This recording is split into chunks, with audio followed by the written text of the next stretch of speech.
Hey, what's up, everybody? My name is Scott Hulshoff, aka Scotty H, Diamond Life Academy. I want to get real with you for a second and share a little bit of my story quickly. I was an addict for 25 years. A lot of people know my story. A lot of you guys watching this video don't even know who the hell I am. But we're fighting a battle here in this world right now that is devastating our communities and killing our friends and families and loved ones, our brothers and sisters, our mothers and fathers, I was almost one of them. For 25 years, I suffered and struggled with addiction in one way, shape, or form. There were moments, periods of time in my life, years perhaps, where there were good times and, maybe freckled with bad times, but the essence of it all in my life, that I was still struggling with addiction.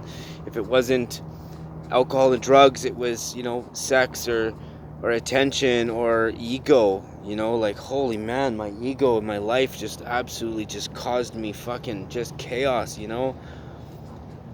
And there's been a lot of people out there suffering and struggling, and I see a lot of people suffering, a lot of people struggling right now, and ego is just vicious. What's really getting me is these people out there in the streets who are like, they have conditions upon their recovery, and like what they're willing to do and what they're not willing to do. And it's like, dude, you're eating out of a fucking dumpster and like sleeping in a fucking, like a sleeping bag under a cardboard box with a tarp on it, and you want to talk about conditions? You want to talk about, well, I'm only going to do it if this?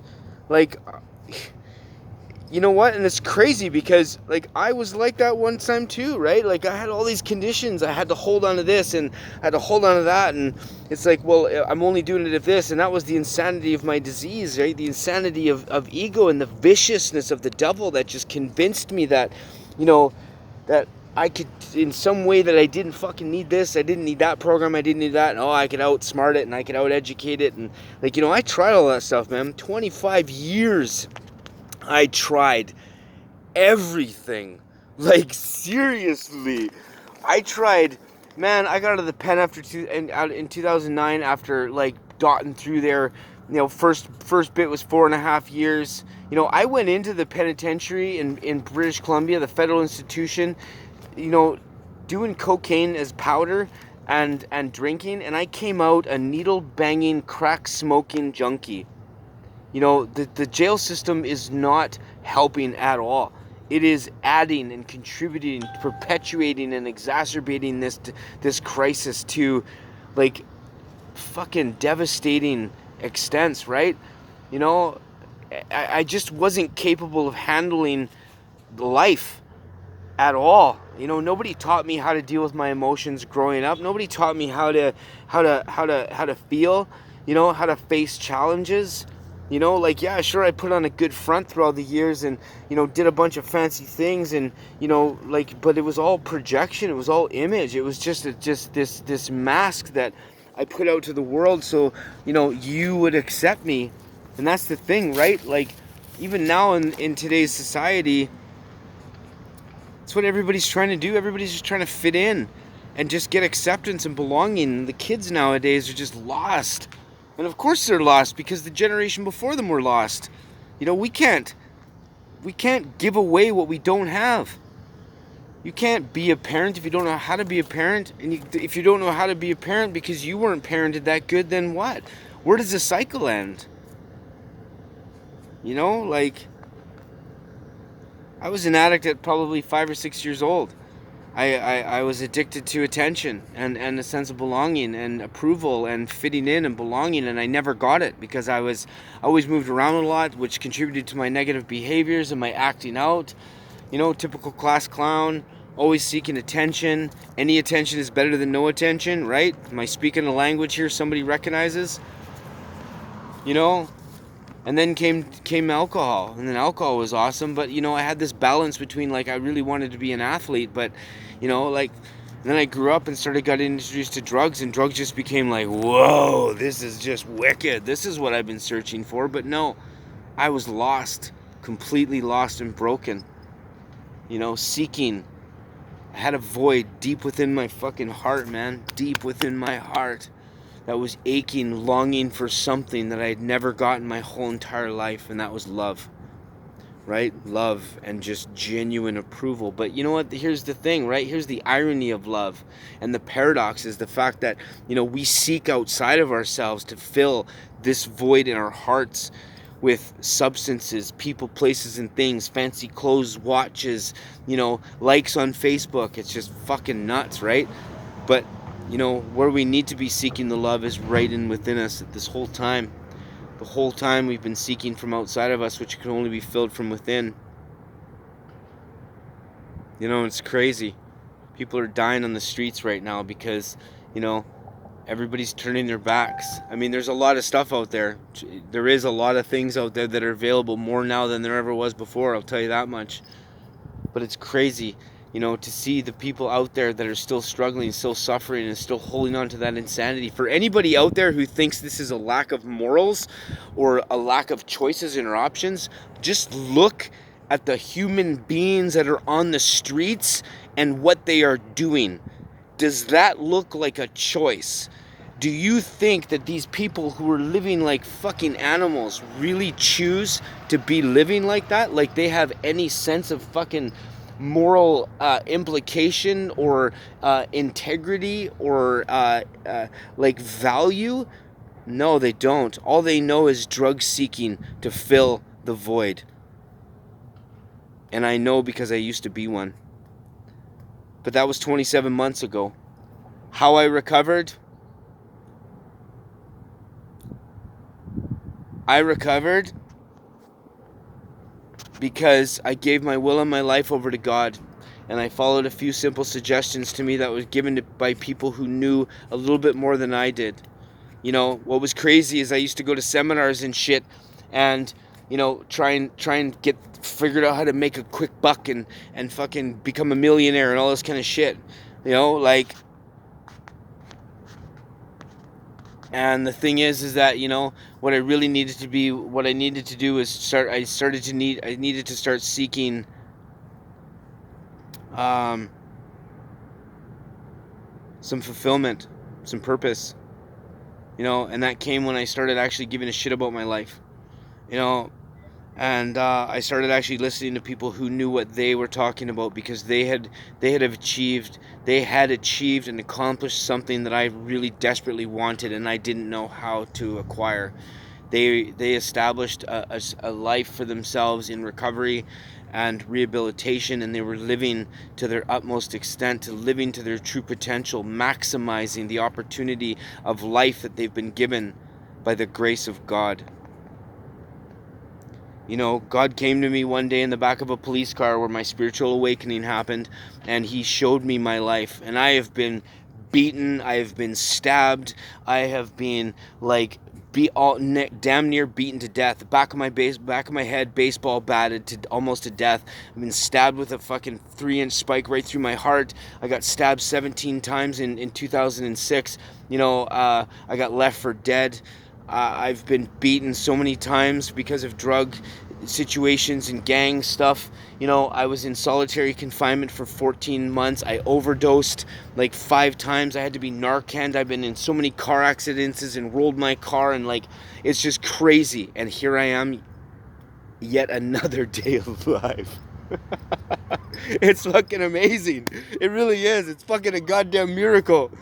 The fact that I'm alive today is a bloody miracle. That I'm not drooling in a wheelchair, let alone walking, talking, cognitively functioning, smiling, living life and feeling good and with purpose. It's because God gave me a purpose, and that is my life.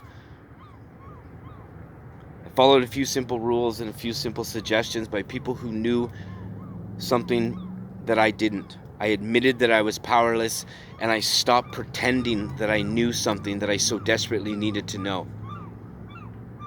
I took responsibility for my life. I stopped blaming the fucking world. I stopped being a victim. I brought God into my life. I started saying thank you for things, and I started being grateful. And I started to do whatever it took. And I stopped having conditions. I stopped having yeah, but if, or yeah, but only, I will only if. Like, no, it doesn't work like that. Nope. When I got arrested, I was wearing stolen fucking jewelry, stolen clothes on a stolen motorcycle, peddling fucking poisonous dope, which I'm not proud of. You know, living in a fucking stolen trailer behind a property with a bunch of junk and garbage, like, you know, eating fucking cereal and like stolen food, you know, like the audacity I had to put conditions on what it was going to take in order for me to rebuild my life. It's not easy. Trust me, it's not easy. These 27 months have been hard. I had to go back to jail. I had to deal with my grandfather's death. I have lost countless friends along the way. I still have very, very close and important people to me who are still suffering and struggling on the streets out there in addiction, who just refuse to just give up, who are like being held down in bondage by this devil. It's Satan. Like, it is so evil. The insanity of the thoughts that are in people's minds that keep them trapped and like fucking weighted down. This message is for anybody out there who's struggling. 25 years, I was completely like, this last time, I mean, I gave up needles and stuff like that the year before I really was. I was just smoking fentanyl and doing meth and stuff, but I was bad, man. I almost died just detoxing off of fentanyl. You know, but you know what? I was at the worst of the worst, and I've been through fucking hell, man. But you know what? I use that today. I use that as a foundation. Like J.K. Rowling says, rock bottom was the foundation upon which I built my empire. And that is what I do today. I use that stuff that happened for me as a foundation to stand on, to hold my head high. And it means something. I am not dying in vain. I am not dying a statistic, and I am sure as fuck dying a waste. I am not going to let all of that stuff that I've been through define me and like label me to society so they can just point their fingers at me and say, look, there's just another junkie. What a waste of life. No, fuck that shit, man. I am victorious because I choose to be and because God says I am. That's a mentality that has taken me a little while to figure out, but that's a mentality I have. I don't care what you've been through. I don't care how bad it's been. I don't care how many drugs you used. I don't care how much sex you've had or sold yourself, or how many people you've robbed, or how many grandmothers you've hit to the ground. I don't care how many people, if you've killed people or raped people or like robbed people. I don't care. It doesn't matter. God does not care. Okay? You would not be alive today if you weren't meant to be here. That's the truth, man. For real. It don't get much more real than that. God has a purpose for you. And that purpose is to share your message, to get clean and heal, to stand up and rise up, and to stand for something greater. Look at history. Look at everybody in history. Everybody who's ever been anything has always been through something. You look at all the superheroes. Who would the superheroes be without their villains? Who would Nelson Mandela be without 26 years in a prison that makes most of our prisons look like a frickin' daycare? You know? Who would Barack Obama be, or Martin Luther King, you know, Oprah Winfrey, Steve Harvey, The Rock? And that's just the beginning of the list. Who would all these people be without their adversity in their life, without the challenges, with the struggle, the prejudice? Who would they be if they would have just given up? What world would we live in if those people we idolize and look up to because they're inspirational be if they had just given up? Which begs a question. Who will you not become if you give up? Who are you now? Who will you not become? And who are you not destined to become because of your struggles? You have that choice. You have that power to create that for you. You can become the Hercules of your own life, the Superman of your own life, or the She-Ra, or the Wonder Woman, or whatever. You get my point. You got to choose to live this life.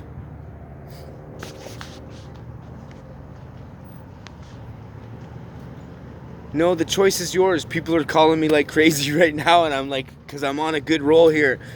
You know, this is truth. This is fact. I am a survivor, and I am living proof that if you give a shit and actually do the work and like really go after it unconditionally and surrender and give up and just go after it with everything that you are, you will become something. You will make something of your life. I'm telling you straight up. There is no way in the world I would be here if I just gave up. I would be dead 100%. I started listening to people who knew more than me, and I stopped pretending I knew what I so desperately needed to know. There are solutions out there. You don't have to die on the streets, and you definitely don't have to live the way you're living anymore. My name is Scott Nicholas William Holshoff, and I am a survivor. And I am living proof that you can make anything of your life if you just give it some effort.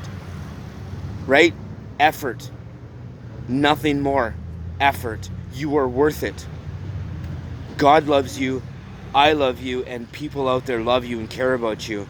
I hope that you hear this message, and I hope that it means something to everybody out there. You don't have to live like this. PM me if you need some more information on how I can help you. But there is tons of help. Just reach out. God bless everybody, and I hope this message gets somewhere. Peace.